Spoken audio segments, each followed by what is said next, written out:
Il n'y a pas qu'une seule voie pour réussir. Choisis ta propre direction.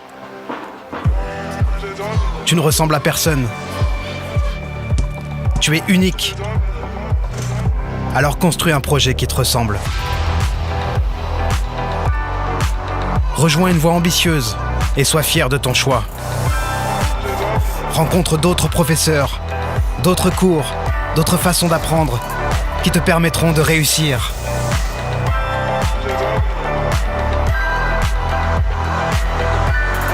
Nouveau lycée professionnel. Une nouvelle voie vers l'excellence. Bonjour à tous et merci d'être là, que ce soit en instantané ou en replay.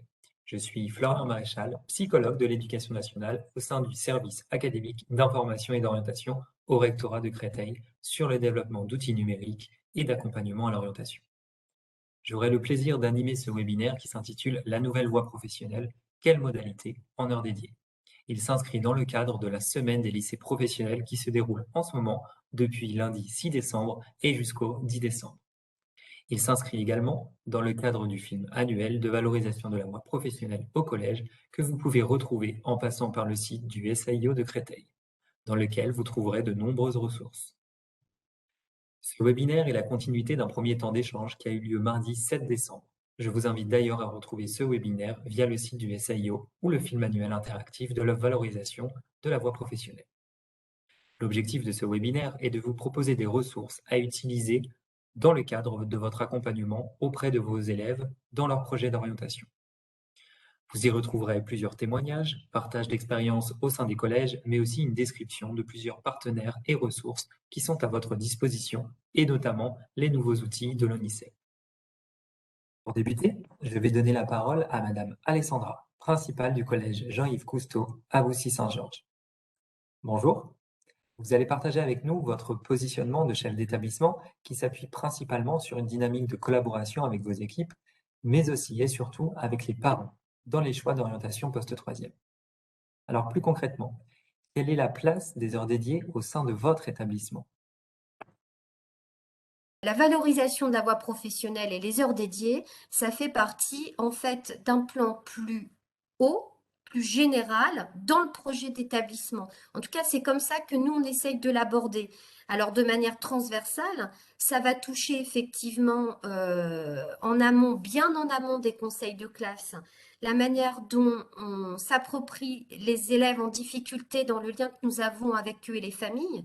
Donc, depuis à peu près mi-octobre, nous avons déjà contacté les élèves qui sont les plus en difficulté, puisque nous leur avons proposé de manière obligatoire des inscriptions à des heures de devoirs faits que nous avons transformées comme de l'accompagnement personnalisé.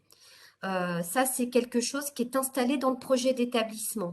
Donc, vous voyez, on est sur un fil conducteur qui passe par l'analyse des résultats, ne pas attendre le conseil de classe du deuxième trimestre et la fiche dialogue, parce qu'en fait, la fiche dialogue n'est qu'un support d'échange, mais l'échange, en réalité, il se fait presque déjà mi-septembre, et même bien avant, parce que la manière dont nous travaillons sur les élèves de 6e et 5e, nous avons déjà une première analyse du parcours que l'élève peut avoir. Donc, je dirais que sur la valorisation de la voie professionnelle, c'est d'être le plus réaliste possible, de ne pas accéder à la pression que pourraient avoir les familles dans ce, et je me permets de le mettre entre guillemets, oser la seconde GT, j'ai envie de dire oser la voie pro. Et c'est comme ça que nous abordons avec eux cette entrée vers la voie professionnelle. Alors, on ne prétend pas avoir de recettes toutes faites et qui pourraient fonctionner, mais en tout cas, nos deux axes, le premier, c'est de travailler sur la difficulté et l'accompagnement personnalisé en ayant redonné une nouvelle couleur à devoir fait. Et c'est d'avoir un regard au niveau du calendrier et des leviers sur ce que nous pouvons faire de la période de stage, des référents orientation, de ce que nous attendons également du forum métier. Le forum métier, tout le monde en fait, voilà, il y a une humilité dans ce que je présente parce que il n'y a pas quelque chose de nouveau par rapport à d'autres. Mais par contre, c'est bien ce parcours et les connexions qu'il y a entre chaque élément qui nous permettent peut-être d'avoir des résultats en termes d'orientation vers la filière professionnelle qui s'affinent et qui deviennent meilleurs. L'orientation, c'est un calendrier. L'orientation, c'est effectivement des leviers. Ce que je constate, c'est que ce travail de confiance a permis d'avoir des résultats en termes de pourcentage sur l'affectation et l'orientation qui sont plutôt favorables à ce que les familles aient entendu que la filière professionnelle n'était pas une voie de garage. Pour avoir travaillé également avec des BTS, je leur expliquais que passer le bac pro, il y avait des places qui étaient bien entendu réservées de manière prioritaire pour des places en BTS pour ces élèves-là. Donc c'est vrai qu'on leur a ouvert un champ de possibles dont ils n'avaient pas conscience. Alors au-delà de ça, au-delà de ce premier jet, à l'issue de cette première année, c'est ce que je vous expliquais qu'on a pu échanger ensemble, c'est qu'après, ça fait partie d'un plan qui est bien plus global. Et donc, sur cette deuxième année, nous rentrons sur un plan qui est bien plus global, c'est-à-dire que j'ai proposé à 2 professeurs principales de troisième d'être nommées référentes orientation. Voilà, les chefs d'établissement, les IMP, les indemnités pour mission particulière à ventiler de manière concertée avec les équipes. Il me semblait que c'était intéressant d'avoir des références sur l'établissement. Alors ça a été, c'est quelque chose sur lequel nous tâtonnons encore, hein, puisque nous débutons. J'espère pouvoir renouveler cette opération l'année prochaine avec une fiche de poste, une lettre de mission peut-être, que nous aurons étoffée ensemble à l'issue de cette première année d'expérience. Nous avons également le forum des métiers, qui est un levier qui permet à nos référents orientation de pouvoir être en lien avec les familles, puisque c'est avec les familles que nous le construisons. Nous faisons venir par pôle sur cette demi-journée qui aura lieu en février, les familles qui vont tenir effectivement des pôles d'animation autour des métiers qu'ils exercent. Alors vous voyez, mis à part les référents orientation, on est sur des choses qui sont somme toute très classiques et qui existent déjà dans d'autres établissements. Ce que nous avons aussi envisagé en termes calendaires, c'est de poser la semaine de découverte en milieu professionnel à une période qui est un peu atypique. Donc nous, c'est pas avant les vacances de Noël, ce n'est pas non plus en janvier ni en février. Nous l'avons posé sur la semaine du 17 mars, ce qui permet au niveau du district, puisque l'idée c'était de ne pas avoir des dates qui puissent se télescoper, d'avoir de la place pour les élèves dans les entreprises du bassin et autres, sans qu'il y ait en concurrence d'autres élèves, d'autres collèges. Donc ça, c'est quelque chose aussi qui fait partie du plan que nous essayons de développer dans le cadre du parcours à venir à destination des élèves. Donc, nous avons aussi, j'adresse à travers ce webinaire mes remerciements à mes équipes de troisième. Donc, j'ai une enseignante, une de mes référentes, qui a constitué cet été un livret de troisième à destination des élèves pour leur permettre du 1er septembre et sur toute cette année charnière de pouvoir y inscrire à la fois les stages découvertes qu'ils auront effectués s'il y en a, les conférences auxquelles ils auront assisté, les sorties dans le cadre de l'orientation qu'ils auront pu faire. Alors nous avons aussi, hein, j'essaye de me dépêcher, de ne pas prendre trop de temps pour laisser de la place aux autres, sur le district 5, depuis plusieurs années, et nous allons pouvoir le relancer cette année, ce que nous appelons l'Orientour. C'est donc un bus qui part avec des PP de troisième à la découverte des lycées GT et des lycées professionnels et technologiques du district. Donc, il y a 2 dates et 2 matinées qui ont été retenues entre janvier et février, où ils pourront aller à la découverte de la voie professionnelle et de la voie GT également, et échanger avec les professeurs référents des spécialités de ces établissements pour pouvoir après effectivement échanger avec les classes dont ils ont la responsabilité avant les portes ouvertes. Parce qu'on peut avoir effectivement des portes ouvertes, les élèves peuvent s'y rendre, mais la difficulté, c'est que certains ne vont pas s'y rendre. Un élève qui a décidé une bonne fois pour toutes qu'il irait en seconde GT, alors que ses résultats ne sont pas bons, n'ira pas sur le lycée professionnel. Donc, ce que j'essaye de faire avec les équipes, c'est d'avoir une vision plus globale et qui ne soit pas simplement liée à des actions.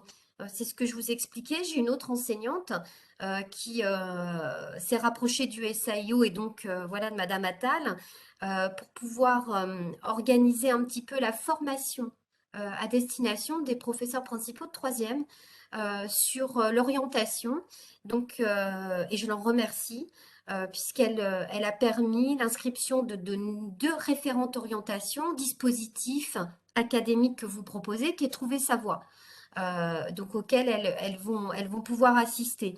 De manière après encore plus globale, c'est ce que je vous disais, c'est que ce que nous prenons en compte quand nous avons l'élève, et merci pour la diffusion du clip vidéo qui est très bien fait, c'est de prendre en compte l'élève vraiment dans son individualité.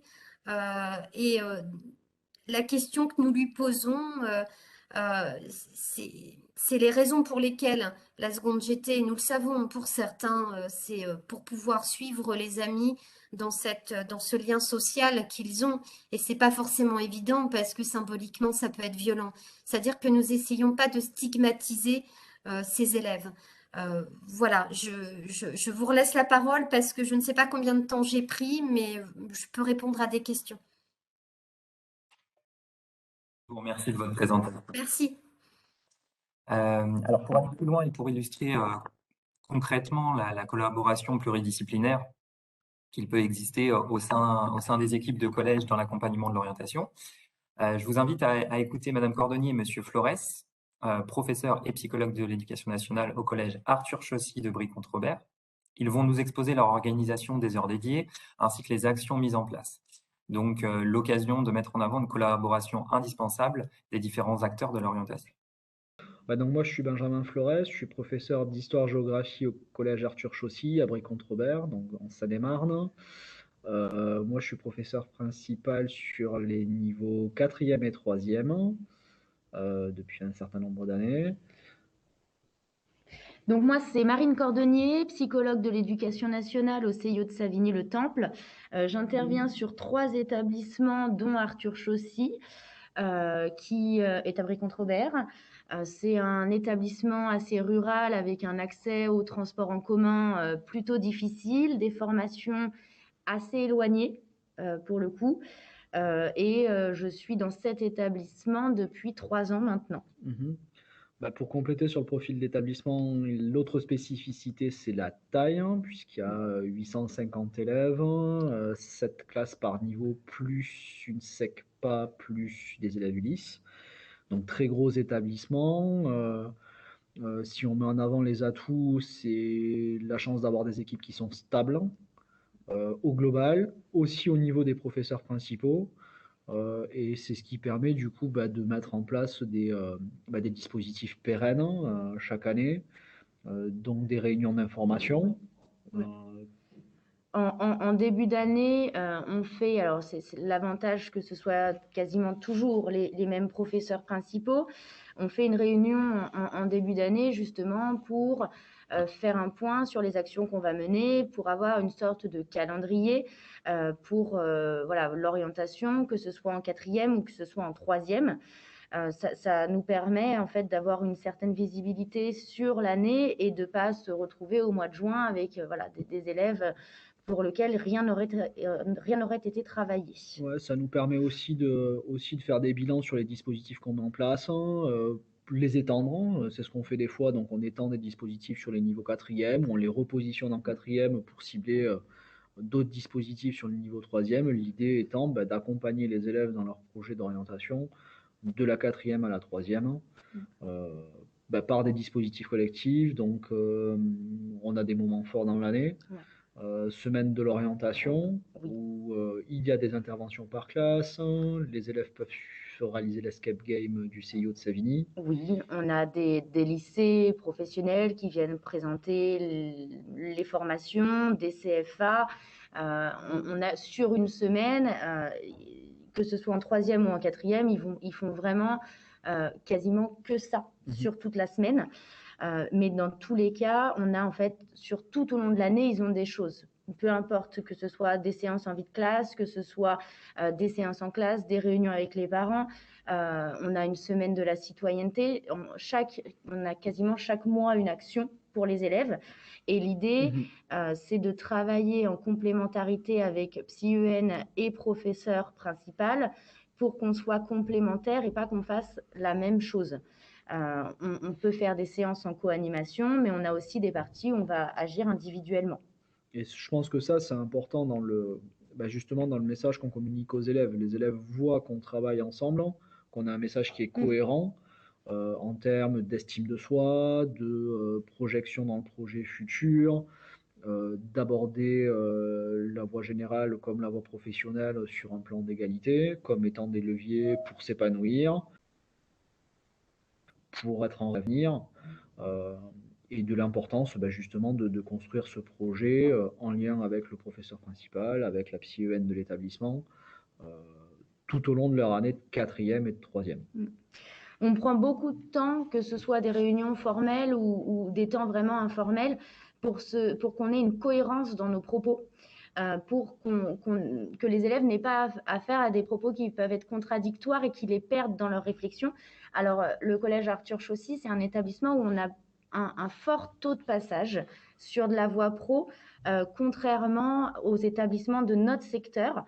Par contre, quand on fait l'évaluation diagnostique de l'établissement, on voit que sur les années qui suivent, généralement, on a peu de réorientation, on a peu d'échecs. Donc, l'orientation, on estime avec les chiffres qu'elle est plutôt choisie.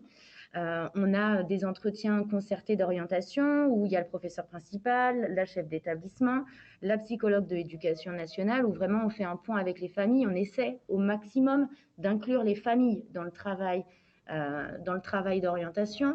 Donc on a des réunions par an, plusieurs temps dans l'année. Ils sont en fait toujours présents quand on propose des choses à leurs enfants, et la communication permet de nous appuyer sur quelque chose qui est construit. Je pense que le but aussi, c'est de donner du sens à tout ça, puisque le stage de troisième aussi, c'est un moment important, qu'on essaye de le mettre en cohérence avec les projets, que pédagogiquement, au niveau des enseignants, il y a un retour sur le parcours à venir, qui bénéficie d'heures de préparation tout au long de l'année de troisième, qui fait que les élèves s'appuient dessus aussi pour le valoriser, le présenter lors de l'oral du DNB. Je pense que tout ça permet aux élèves de s'approprier ce parcours, de le réfléchir, de l'envisager sur le long terme et pas au dernier moment. Je pense qu'aussi la logique de l'établissement d'être en semestre, elle permet de travailler sur un temps qui est plus long. En troisième, de faire un bilan très important à la moitié de l'année en janvier. Et il y a une cohérence aussi entre le champ du possible et le champ de ce qu'ils souhaitent. C'est pour ça qu'ils sont constamment en lien aussi sur leur bulletin. Je crois que ça, c'est sur l'évaluation, sur leurs compétences, pour pas qu'on ait cette représentation de tu vas en seconde professionnelle parce que tu ne peux pas aller en seconde générale et technologique. On essaye vraiment de les faire réfléchir au pourquoi on va en seconde professionnelle, sur les attendus, pour qu'ils aient une vraie connaissance de ce qui va leur être demandé, et que ça soit une voie de réussite pour eux, une voie choisie. Par exemple, en séance de quatrième, en heure de vie de classe, il y a différentes, je vais peut-être laisser présenter, mais un petit exposé sur les métiers. Oui, c'est ça. Sur le niveau quatrième, donc moi, c'est à titre personnel ce que j'ai pu expérimenter, c'est de passer par des exposés sur des métiers. Des exposés assez courts, quelque chose qui dure 5 minutes, ça amener les élèves à réfléchir à formation, contraintes d'un métier, salaire, etc., etc.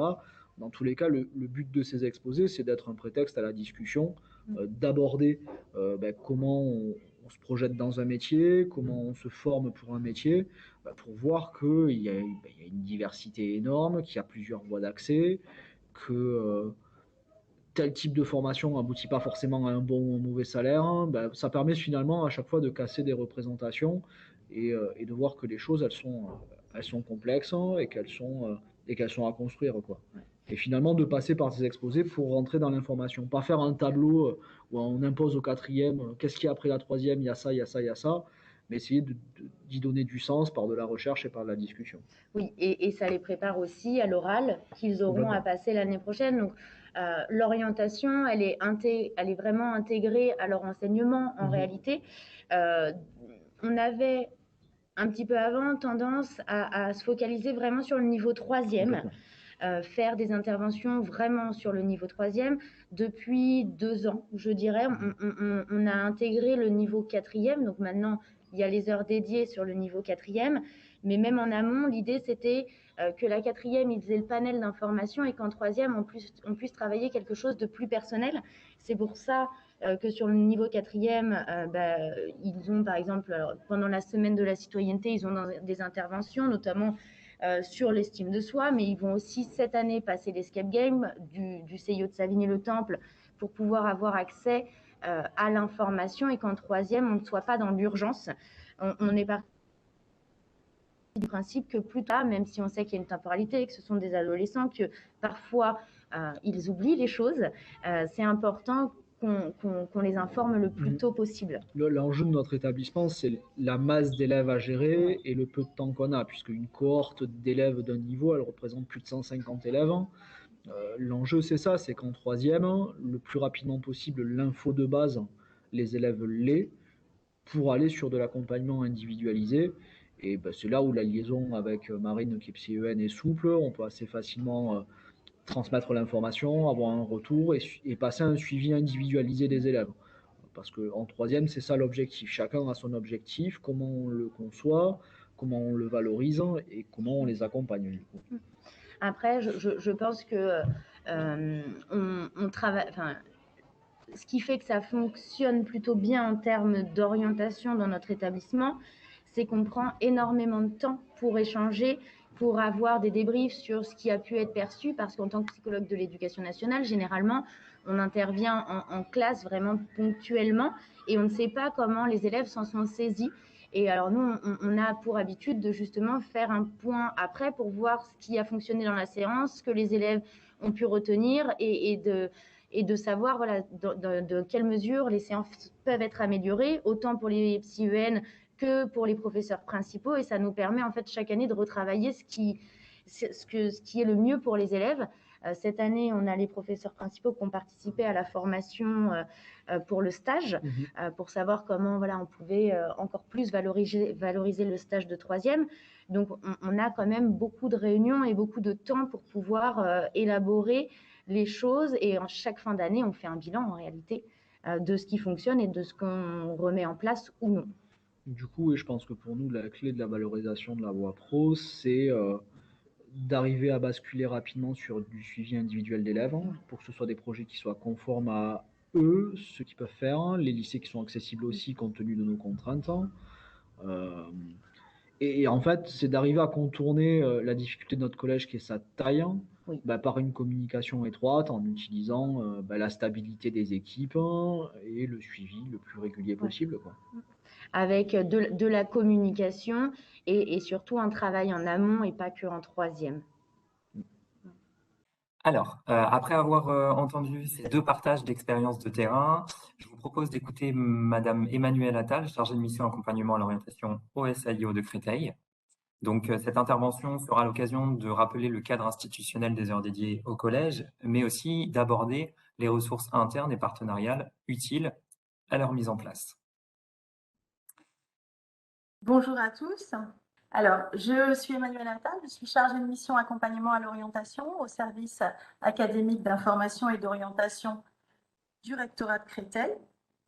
Donc, nous allons nous pencher sur les ressources internes et partenariales qui sont à notre disposition pour faire connaître la voie professionnelle dans le cadre des heures dédiées à l'accompagnement à l'orientation. Alors, en 2018, a été votée une loi qui va fortement impacter l'écosystème de l'orientation. C'est la loi pour la liberté de choisir son avenir.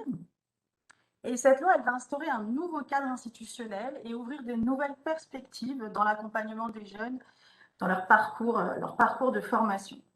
Alors, comment investir ce nouveau cadre institutionnel pour faire connaître et pour valoriser la voie professionnelle auprès des publics de collégiens? Alors, faire connaître, parce qu'il est vrai que cette voie a toujours été plus ou moins mal connue. Et cette voie aussi a été profondément réformée par la réforme qui a vu le jour en 2018. Et cette réforme, elle a touché la voie professionnelle dans ses modalités d'apprentissage, dans les perspectives de formation et d'emploi qu'elle pouvait offrir. Alors, vous pourrez retrouver le détail de cette nouvelle voie pro, comment s'organise cette nouvelle voie pro, dans le précédent webinaire qui s'intitulait le lycée professionnel et que nous avons diffusé le 7 décembre. Et ce webinaire qui sera disponible en replay. Alors, faire connaître, je disais, et valoriser aussi. Alors, valoriser, bien sûr, pour dépasser l'image négative qui reste attachée à la voie pro, cette image d'orientation subie, cette image associée à l'échec scolaire, et valoriser pour pouvoir élargir les choix que nous présentons aux élèves après la classe de 3e pour évidemment une meilleure réussite de tous ces élèves. Alors, comment investir ce nouveau cadre? Eh bien sûr, ces heures dédiées, ce volume horaire qui a été défini à titre indicatif. Donc, je le rappelle, 12 heures en classe de 4e et 36 heures en classe de 3e. Ce volume horaire dont chaque élève doit pouvoir bénéficier au travers d'actions transversales ou d'actions qui pourraient être fléchées dans l'emploi du temps et qui vont permettre aux équipes d'aider les élèves à explorer les opportunités qu'offre la voie professionnelle. Je pointerai aussi, dans ce nouveau cadre institutionnel, les nouvelles missions qui sont dévolues à la région.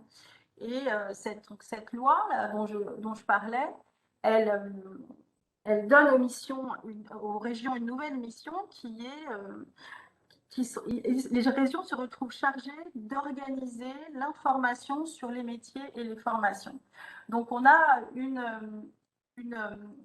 arrivée de nouveaux partenaires qui vont être un peu portés par la région, qui vont être labellisés par la région, pour intervenir en particulier sur ces heures dédiées et pour seconder, accompagner les équipes enseignantes. Alors, comme on l'a vu dans les interventions précédentes, l'accompagnement à l'orientation est vraiment devenu et tend à devenir de plus en plus une mission partagée par tous les acteurs de la communauté éducative.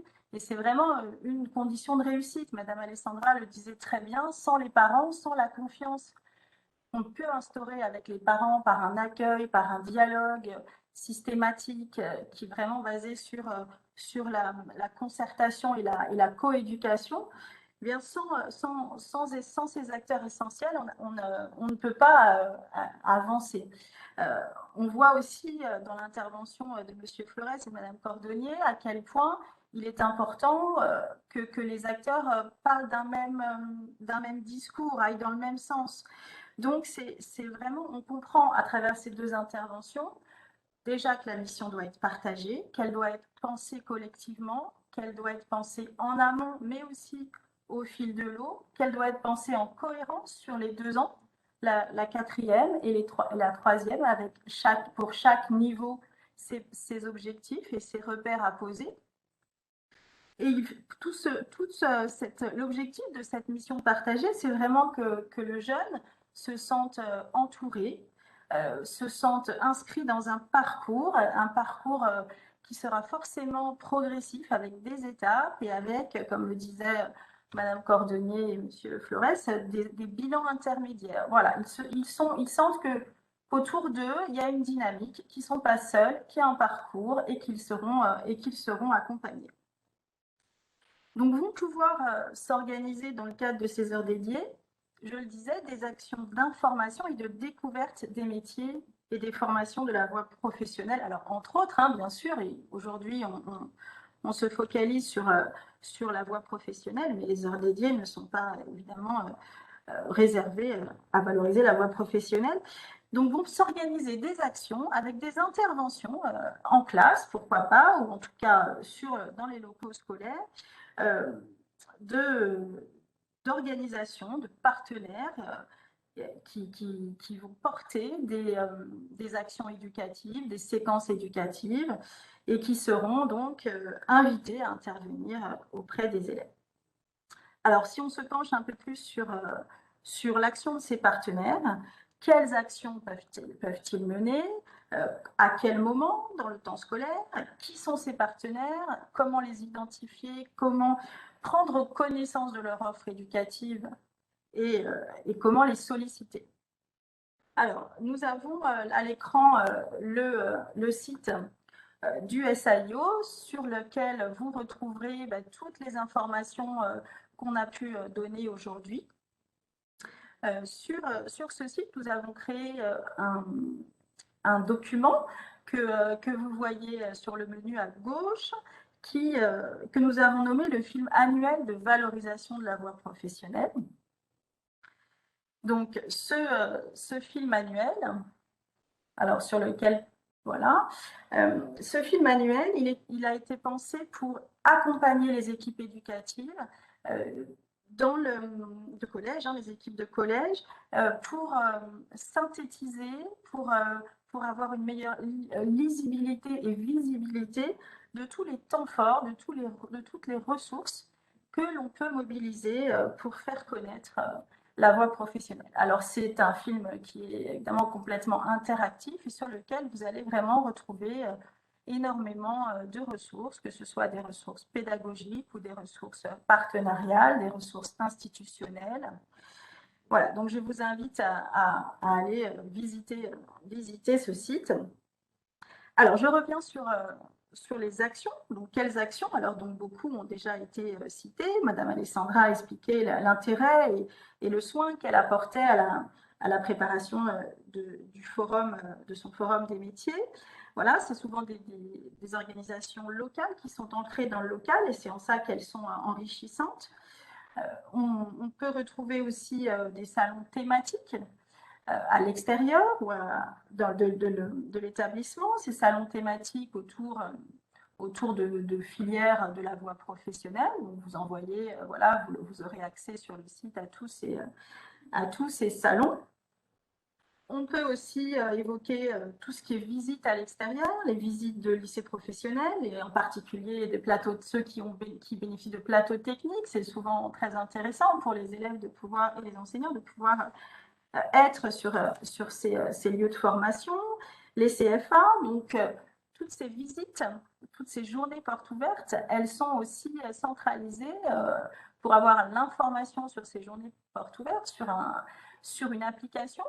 Le site JPO, voilà, que vous voyez à l'écran et qui vous permet avec des filtres voilà, d'orienter vos élèves et de préparer des visites avec vos élèves. On peut citer aussi comme action toutes les activités qui vont s'installer en amont et en aval du stage d'observation en milieu professionnel.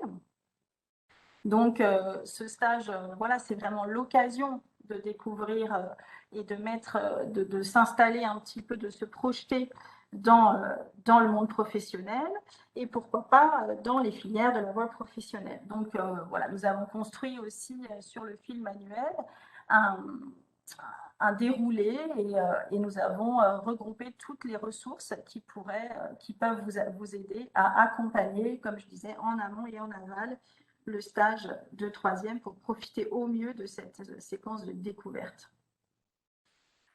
On peut citer aussi comme action que proposent certains partenaires des programmes pédagogiques ficelés qui sont clés en main, des parcours de découverte de métiers. Là, je pense en particulier à une ressource régionale qui est le programme pédagogique de la Société du Grand Paris. Voilà, alors je pense qu'on aura l'occasion d'en reparler, mais encore une fois, toutes tout est, voilà, on peut, voilà, ici, sur le fil manuel, vous avez ce que propose la Société du Grand Paris à destination des publics collégiens pour présenter les métiers qui sont autour de ce projet. On peut citer aussi toutes ces associations qui proposent un accompagnement à la création de mini-entreprises comme Entreprendre pour apprendre, des associations qui vont être dans la démarche de projet et qui vont faire naître peut-être et faire émerger des compétences ou des centres d'intérêt chez les élèves, cette façon de travailler qui est proche des milieux professionnels. Je pense en particulier à l'ESPER, qui est l'association qui promeut l'économie sociale et solidaire et qui intervient beaucoup sur notre semaine de sensibilisation à l'économie sociale et solidaire que vous voyez au mois de mars, là, en bleu. On peut aussi, comme action, évoquer les rencontres, évidemment, avec des professionnels, des interviews virtuelles ou réelles, qui sont toujours intéressantes pour les élèves, qui proposent des modèles identificatoires, en particulier quand ce sont des rencontres avec des anciens élèves qui ont été élèves du collège. Voilà, donc là, il y a beaucoup aussi de partenaires qui proposent ces interviews sous forme de vidéos ou qui peuvent aussi organiser des rencontres réelles.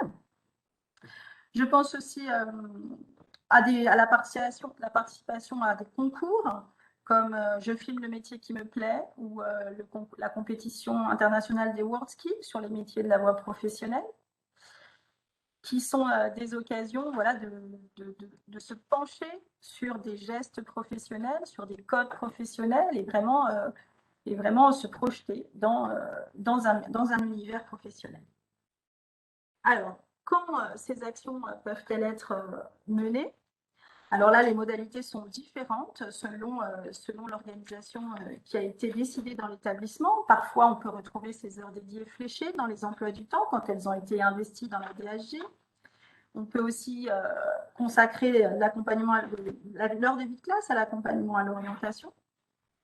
Et bien évidemment, quand il s'agit d'actions éducatives transversales, ça peut être sur des temps dédiés qui vont être finalement comptabilisés de manière indicative dans ces heures dédiées. Alors, si on revient sur le calendrier, sur le fil manuel, on va aussi voir qu'il y a des temps forts qui peuvent être consacrés à l'accompagnement à l'orientation. Alors, ce sont toutes ces semaines dédiées, dont la semaine dans laquelle nous sommes et dans laquelle s'inscrivent ces webinaires, la semaine du lycée professionnel, que nous inaugurons cette année. Mais il y a eu aussi la semaine de l'industrie, la semaine de la relation école-entreprise au mois de novembre. Nous aurons aussi, j'en parlais tout à l'heure, la semaine de l'économie sociale et solidaire, la semaine de l'entrepreneuriat. Voilà, on va peut-être aussi annoncer aussi que cette année, le dispositif du printemps de l'orientation sera étendu au collège et aura lieu donc du 14 au 18 mars. Alors, ça sera vraiment un temps fort pour l'orientation, comme le disait Madame Cordonnier, psychologue de l'éducation nationale. Ce sont des moments importants quand toutes les énergies vont dans le même sens et quand tous les élèves et toutes les équipes travaillent sur le thème de l'orientation et réfléchissent sur ce thème. Donc, c'est vraiment un moment qui peut être un catalyseur de réflexion et une étape importante dans le parcours qui va donner lieu à un bilan. Voilà. Donc, à cette occasion, vous aurez à votre disposition toute une série de ressources, de nouvelles ressources.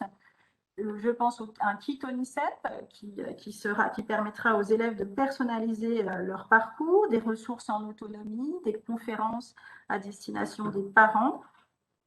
Voilà, toute une série de ressources qui seront pensées sur le plan national, mais aussi sur le plan régional.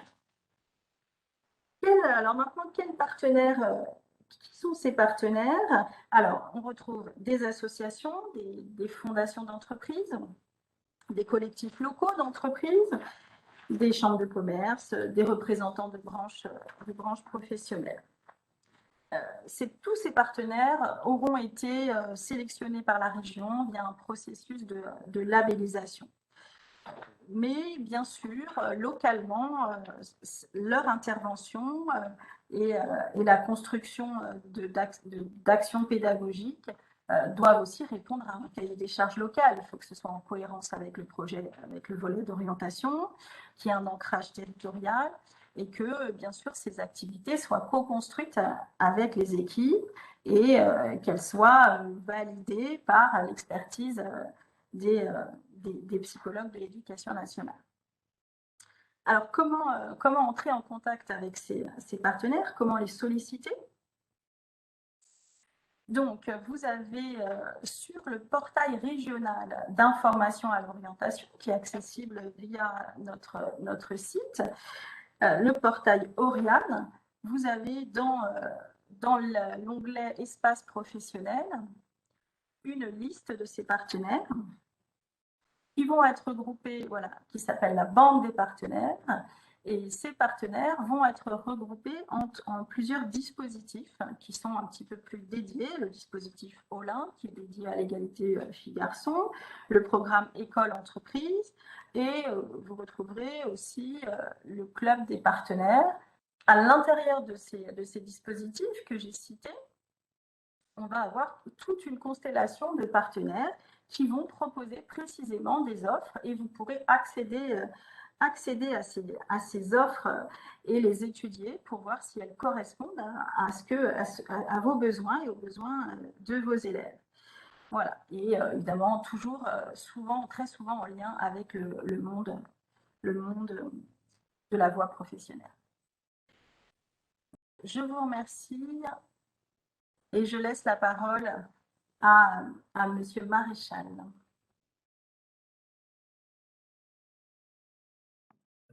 Alors, pour compléter les ressources utilisables en termes d'accompagnement et d'information, donc nous allons écouter Madame Sarah Lia, responsable d'accompagnement pédagogique à l'ONICEP Île-de-France. Donc, l'occasion de présenter de nombreuses ressources pensées et organisées par l'ONICEP, qui reste le partenaire de référence lorsqu'il s'agit d'accompagnement à l'orientation.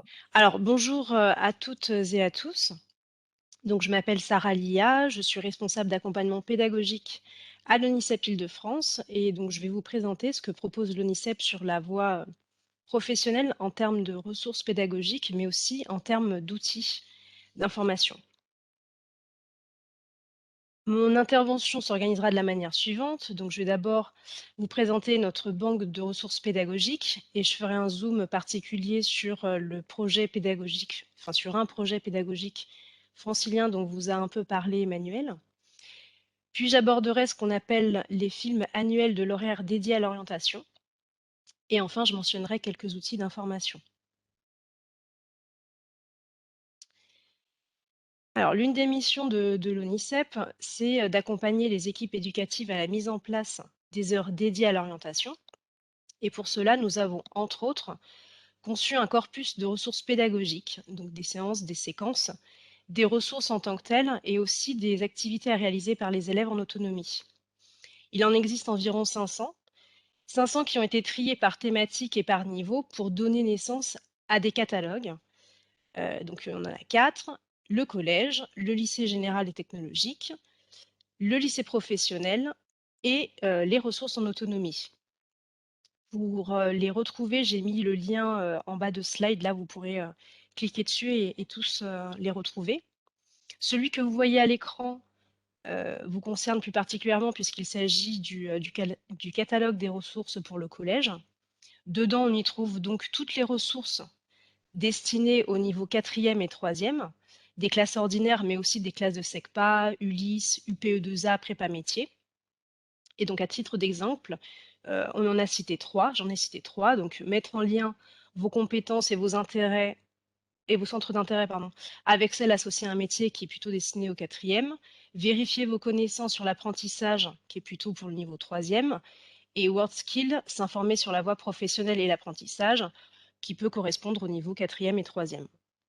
Donc pour chacune de ces ressources, apparaît dans le catalogue le niveau concerné, le ou les niveaux concernés. Donc là, pour ces 3-là, en l'occurrence, je vous les ai cités, apparaît aussi le résumé du contenu et un lien vers 2 plateformes sur lesquelles sont diffusées nos ressources.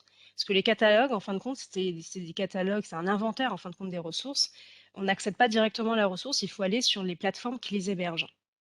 Les plateformes qui sont Folios et Étincelle. Donc, toutes nos ressources sont diffusées sur ces 2 plateformes-là. Folios, qui est un outil ONICEP, support des parcours éducatifs, et Étincelle, qui est une plateforme Canopée. Donc, de la même manière, je vous ai mis les accès, les adresses pour y accéder. Donc, pour accéder aux ressources dans Folios, il faut préalablement avoir mis en place l'outil dans l'établissement, sinon vous n'y avez pas accès. Si ce n'est pas le cas et que vous souhaitez le faire, c'est-à-dire mettre en place l'outil dans l'établissement, je vous ai noté le contact pour nous solliciter, foliosidf@onicep.fr. Vous nous en faites une demande en indiquant bien l'UAI de votre établissement. Pour accéder aux ressources dans Étincelle, c'est un peu plus facile puisqu'une simple création de compte suffit. Je l'ai fait moi-même. C'est très simple. En 5 minutes, c'est fait. C'est-à-dire que vous rentrez nom, prénom, fonction, mail, mot de passe et le compte est ouvert. Je vous montre comment ça se présente donc du coup dans Étincelle. Donc voilà à quoi ressemble une ressource diffusée sur Étincelle. Donc quand vous voulez y accéder depuis le catalogue, il faut d'abord se connecter, puis cliquer sur le lien et ça vous renvoie directement dessus. Sinon, il faut rechercher la ressource via le moteur de recherche que vous voyez qui est en haut. Sur Étincelle, donc ça se présente de cette manière. Donc j'ai repris un exemple qu'on avait cité, donc le dernier qui est WorldSkills, informé sur la voie professionnelle et l'apprentissage.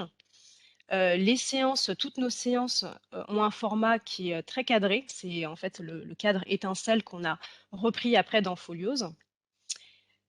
Toutes les séances donc, se découpent en 5 étapes maximum, dans lesquelles on indique une durée, une modalité, dans lequel on définit aussi le rôle de chacun, à savoir celui de l'enseignant, l'activité de l'élève, la consigne, et on peut aussi retrouver des conseils à l'enseignant et le descriptif de la production attendue. Chaque ressource dans Étincelle, mais aussi dans Folios, peut être téléchargeable en PDF, envoyée par mail directement sur Étincelle, ou collectée dans les favoris de notre compte. Là, vous avez une image en bas, là, donc on est dans mes favoris et vous voyez que j'ai pu la mettre, en fait, c'est comme un panier, quoi. Alors, pareil, sur Folios, vous pouvez aussi l'importer, le copier vers votre espace personnel. Donc, au niveau des fonctionnalités, quand vous êtes face à la ressource, vous cliquez sur Copier vers et vous sélectionnez l'espace Mes documents. Donc, une copie est placée dans votre espace personnel et vous pouvez en faire ce que vous voulez. Donc d'Étincelle et de Folios, vous avez, une fois que c'est dans votre espace personnel, donc une copie est enregistrée, vous avez la main dessus et vous pouvez la modifier comme bon vous semble. La raccourcir, la rallonger, enfin vraiment, vous la modifiez à votre guise, c'est totalement personnalisable. Voilà, donc toutes ces ressources sont nationales, mais il y a des partenariats qui existent et qui peuvent se créer au niveau local pour donner naissance à des ressources régionales. En Île-de-France, on a un partenariat avec la Société du Grand Paris, qui a été séduite par une de nos ressources nationales qui s'appelle les métiers en images, et donc qui nous ont demandé d'adapter cette séquence à leurs besoins. Et donc du coup, je vous la montre. Voilà. Donc il s'agit d'une séquence qui est destinée au niveau 4e, 3e, davantage SECPA, prépa métier, mais pour tout, ça peut s'élargir aux 3e, 4e qui souhaiteraient soit qui s'intéressent à la voie professionnelle, soit si vous voulez montrer la voie professionnelle, faire découvrir à ses élèves, vous pouvez aussi bien l'utiliser. Donc, elle est sur la découverte des métiers. Elle s'articule autour de 9 séances avec 2 temps de visite spéciales Grand Paris, qui sont la visite de la fabrique du métro et une observation de chantier, une observation qui est commentée par un médiateur. Et puis vous avez aussi la rencontre d'un ou d'une professionnelle. Les objectifs de la séquence sont multiples. Tout d'abord, il s'agit de découvrir le projet du Grand Paris Express, qui est l'extension du réseau ferré francilien, mais aussi de découvrir un métier emblématique de la construction de métro, à savoir que les métiers sur lesquels ils veulent communiquer sont extrêmement en tension et donc qui recrutent massivement. Donc c'est aussi ça l'intérêt, c'est de présenter des métiers pour lesquels il y a une insertion professionnelle, une réelle insertion professionnelle. Et enfin de réaliser une fiche métier dans un format qui est non conventionnel, puisque la fiche métier est principalement composée de photos de gestes professionnels ou de situations professionnelles, avec quelques textes de légende qui décrivent les photos. Voilà. Cette séquence, elle a été diffusée uniquement sur Foliose, pas sur Étincelle, auprès des établissements franciliens uniquement aussi, puisqu'elle concerne que l'Île-de-France. Sur Étincelle, on ne l'a pas diffusée parce qu'on ne pouvait pas filtrer la diffusion. Donc c'est pour ça qu'elle est uniquement dans Foliose. Elle sera aussi diffusée incessamment sous peu, je ne peux pas vous dire exactement quand, sur notre page régionale. Donc quand vous allez sur onicep.fr, vous avez en haut à droite la possibilité d'accéder aux informations régionales. Et donc quand vous cliquez sur Île-de-France, vous avez notre page régionale sur laquelle on diffusera la séquence, le projet. Voilà, je ne vous en dis pas plus. Si vous êtes intéressé par ce projet, que vous souhaitez le mettre en place, y participer, etc., que ce soit cette année ou dans les années à venir, vous avez le contact en bas de slide. N'hésitez pas à nous contacter. Un autre outil qui peut être utile, c'est ce qu'on appelle les films annuels de l'horaire dédié à l'orientation. Donc alors ce ne sont pas des films, ce sont plutôt des calendriers dans lesquels on a positionné en fait une sélection de ressources qu'on a estimé être une bonne base pour travailler l'orientation avec les élèves. Il existe un film par niveau, donc ça va de la 4e à la terminale générale, technologique et professionnelle, en passant aussi par les 2 années de CAP. Donc à l'écran, vous voyez celui de la 4e. Et celui de la 3e, le voici. Donc les séances et les séquences positionnées sur ces calendriers ne sont que des propositions. Vous pouvez les supprimer, vous pouvez en ajouter, les déplacer comme bon vous semble. Vous pouvez également, et c'est ce qu'on vous encourage à faire, placer les actions que vous faites déjà en établissement. L'objectif des films, c'est de vous proposer une base pour chaque niveau, une façon d'articuler nos ressources. Mais voilà, ce ne sont que des propositions et on vous encourage grandement à les personnaliser. Donc encore une fois, je vous ai mis le lien en bas de slide pour toutes les retrouver, puis vous sélectionnez celles qui vous concernent, 4e et 3e. Et pour finir, donc je conclus sur des outils d'information. Alors je n'ai pas mis onicep.fr, bien qu'il soit, je dirais, la base, mais on y retrouve plein d'informations sur onicep.fr. Il est très riche en fiches formation, en fiches métiers, en articles divers et variés. Vous trouverez des choses sur l'apprentissage, sur les différents bacs. Enfin, voilà, vous y retrouvez plein de choses.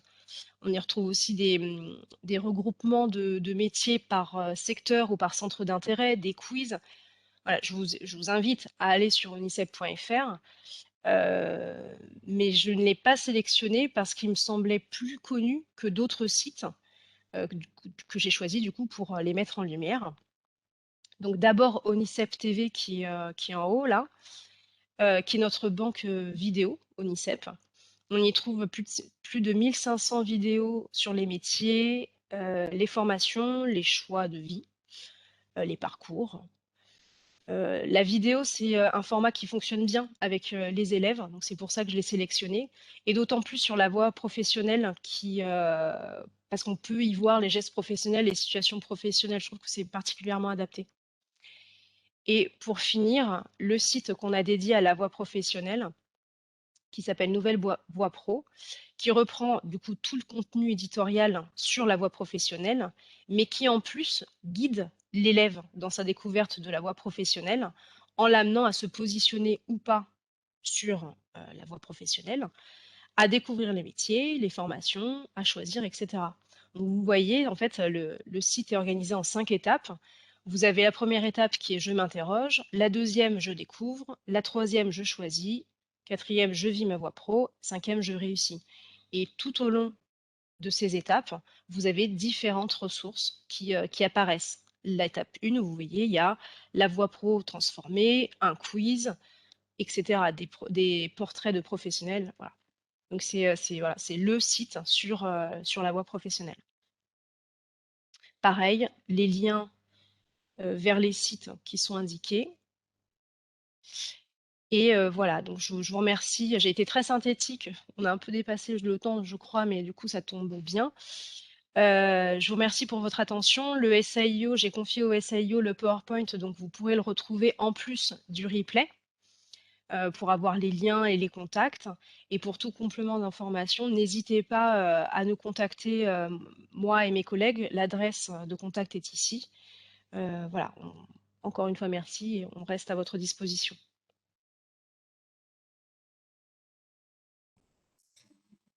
Alors, merci.